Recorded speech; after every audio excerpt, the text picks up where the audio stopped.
Magandang araw mga kasari-sari, kamusta po kayo? Kamusta ang inyong tindahan, ang inyong negosyo? Maliit man yan o malaki. Laging hiling ni Ate Tintin na sana lahat tayo ay pasulong. So ngayon, uunahan ko na yung mga magtatanong dyan dahil gaya ng sinabi ko, ang aking vlog ay pangmasa, pang mga kagaya ko na nasa mahirap din ang kalagayan. Ate Tin, may tindahan ako pero maliit lang. Gusto ko sanang dagdagan ng aking puhunan pero wala akong mapagkukunan. Wala din naman akong maisasanla na aking ari-arian pero may nagpapahiram dito. Sa palagay mo kaya Ate Tin, kakayanin ng tindahan ko? Kakayanin kong bayaran yon? Syempre, tutulungan kayo ni Ate Tin dyan ha. Una, syempre ako nanggaling din dyan. Sabi ko nga sa inyo nung ang aking tindahan ay nagsimula ng 20,000, tapos nadagdagan ng 15K, naging 35, tapos gumanda na pero muntik nang lumubog ng tuluyan kaya lang nagawan ko ng paraan. Nagsanla ako. Nung natubos ko na yung aking sinanla, mga ilang buwan, nang hiram din ako ng pera sa pautangan. Pero hindi naman sabing ewan ko sa inyo kung meron ito yung Life Bank. Si mother ko kasi ay nakarehistro sa ganon, kasali siya sa ganon. Nakiangkas lang ako sa kanya mga kasari. So, nanghiram ako ng 10,000. Sa 10,000 na yon, parang 23 weeks ko siyang babayaran. Sa isang linggo, isang beses lang ang bayaran. Pero ang bayaran namin dito ay kada Lunes. So, kada Lunes, sa 10,000 na hiniram ko, bali 500 ang binabayaran ko tuwing Lunes. So sa isang linggo isang beses 500 ang binabayaran ko. Di ba medyo kaya ng aking tindahan. Kung ang tindahan ninyo ay kagaya sa akin, kumikita ng 2,000 pataas, kayang-kaya nyo. Pero syempre, bago ko kayo sabihan na mangutang kayo, di ba? Bago akong mag-advise sa inyo, una, alamin nyo muna yung kakayahan ng tindahan ninyo bago nyo pasukin yan. Magkano ba yung benta ninyo sa buong maghapon? Kasi kung maliit lang, kung 500 lang, baka hindi ninyo kayanin. Pero kung kayo ay bumibenta na ng 1,000 pataas, maaari ninyong kayanin. Maaari hindi ko sinasabi na baka kayang-kaya nyo, maaari ninyo. Kasi kayong mga may-ari na tindahan, syempre kayo ay nakakaalam kung magkano yung kinikita ninyo o benta ninyo sa maghapon. Syempre, kayo na yung nakakaalam kung yung hihiramin nyo bang pera kayang-kaya nyo talagang bayaran. Pero sa totoo lang, yung 10,000 na yun, 500 lang naman ang kada linggo, kayang-kaya na yan. Pero kung hindi nyo kaya, dito sa amin may 5,000, parang pinakamababayatan nila ay 5,000, so 250 kada linggo. 250 kada linggo, pero yun ay may mga savings pa. Pero kasi ako, wala na ako nun. Kasi nga, nakiangkas lang ako kay mother. So, kay mother ako nagbabayad. So, ganun mga kasari. So, kapag na-check nyo na yung inyong tindahan, sa palagay nyo, kaya nyo naman yung mag-ipon ng ganun kalaki ng 500 kada linggo-linggo. Sunod din yung i-check, syempre, kaya nyo ba talagang may stress na iniisip? May utang na iniisip ko, di ba? Bakit ko nasabing stress? Syempre, hindi naman sa lahat ng pagkakataon maganda yung bintahan ng ating tindahan, di ba? Alam yan ng mga may tindahan, minsan talaga may time na matumal. Kahit saang vlog kayo pumunta, basta tungkol sa tindahan, napag-uusapan niya na minsan may tumal talaga. So, ganon. Kung mangungutang kayo, kaya nyo bang i-handle yung ganon? Kasi syempre, minsan nagbibigay rin yan ng sakit ng ulo. Lalo na, katulad dito sa amin, Lunes nga, linggo pa lang ha. Ang iniisip ko na kagad, pag linggo naku, kailangan bumenta ko ngayong araw na ito para ipambabayad ko kinabukasan. So, ganon mga kasari.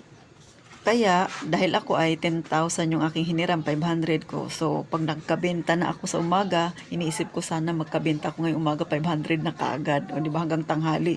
Pagka tanghali na, hindi pa ako nakakabenta ng 500, medyo pumipitik-pitik na yung puso ko na mabilis. O, syempre, utang yan. Lalo na kung hindi ka sanay sa utang, talaga namang minsan nakakasakit sa ulo yan, ha, mga kasari. So, ganon.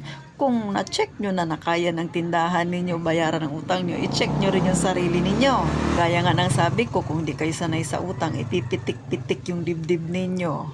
pagka malapit na ang bayarin, o di ba? Pero sa bagay, isang linggo pa naman. So, yan yung mga pangunahing dapat ninyong malaman.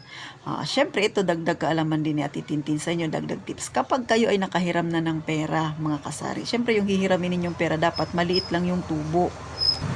Isa din yan sa dapat ninyong isaalang-alang. Huwag kayong basta na narinig nyo lang na may nagpapahiram ng pera, hiram na kayo kasi gusto nyo magkalaman yung tindahan ninyo.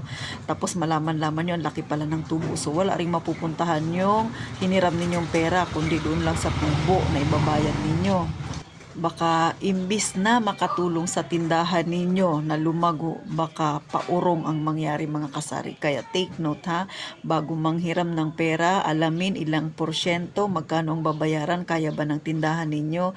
Alamin mo rin yung kakayahan ng utak mo sa pag-iisip ng bayarin kapag nanghiram ka.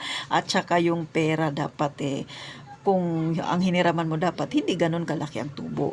Next, dapat yung pera na hiniram mo kung para sa tindahan lang. Huwag mong gagamitin ang hiniram mong pera para ipambili ng mga personal mo, tapos ang magbabayad ang tindahan mo.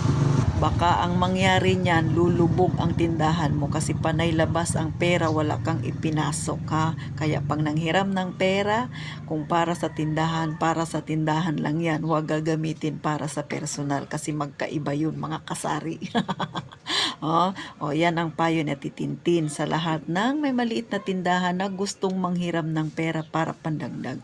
Take note, walang masama manghiram ng pera kung idadagdag sa negosyo. Kung sa tingin mo mas malaki ang kikitain mo o kaya kahit kaunti ay kikita ka. Basta huwag mo lang gagalawin ang pera ng tindahan para ibili ng pangsarili mo ha, mga kasari. Pag sa tindahan lang dapat ang patutunguhan. So ngayon, nakapag-isip ka na ba? Kaya ba ng tindahan mo kada araw na mag-ipon ng pambayad? Nasa sa inyo yan. Kaya na ba ng sarili mo na mag-isip ng may utang ka?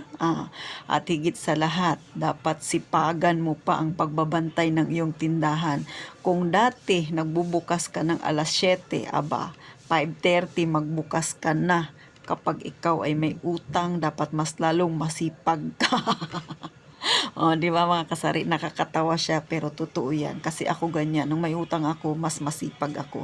Pero ngayon, kahit nawala na akong utang, nagsisipag pa rin ako kasi mayroon akong pinag-iipunan. Di ba, gusto kong madagdagan yung aking GCash, yung aking capital, kaya nagsisipag pa rin ako. So, hindi pa rin nawawala sa akin yung alab sa aking puso. Kung paano ako nagsimula hanggang ngayon, ganun pa rin ako, mga kasari. So, paano mga kasari? Sana may natutunan kayo kahit kaunti kay Ate Tintin, kahit pamekos-mekos lang yung salita ni Ate Tintin. Sabi nga nila, di ba, narinig ko lang yan. Mekos-mekos. Ganun talaga, wala tayong magagawa. Pero kung para sa ikaiunlad ng tindahan ninyo, go lang, mga kasari. So thank you po sa mga nanood. Sana hindi nyo na lang inintindi yung ingay na naririnig ninyo sa paligid ko. Ang mahalaga, may nakuha kayong kaunting tips kay Ate Tintin na makakatulong para kahit papano ay isang hakbang naman pasulong ang inyong tindahan yan. Syempre, ikatutuwa ko, mga kasari, kung magko-comment kayo na yung mga ginawa ni Ate Tintin ay naranasan ninyo, tapos ganon din kayo, isang hakbang din kayo pasulong ha, mga kasari. So thank you po ng marami sa mga hindi pa naka-like at saka subscribe. Makikisuyo si Ate Tintin.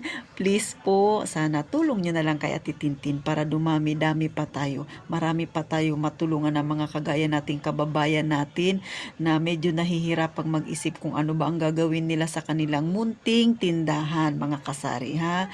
So paano, mga kasari? Gaya ng laging sinasabi ni Ate Tintin, mag-iingat kayong palagi, mga kasari.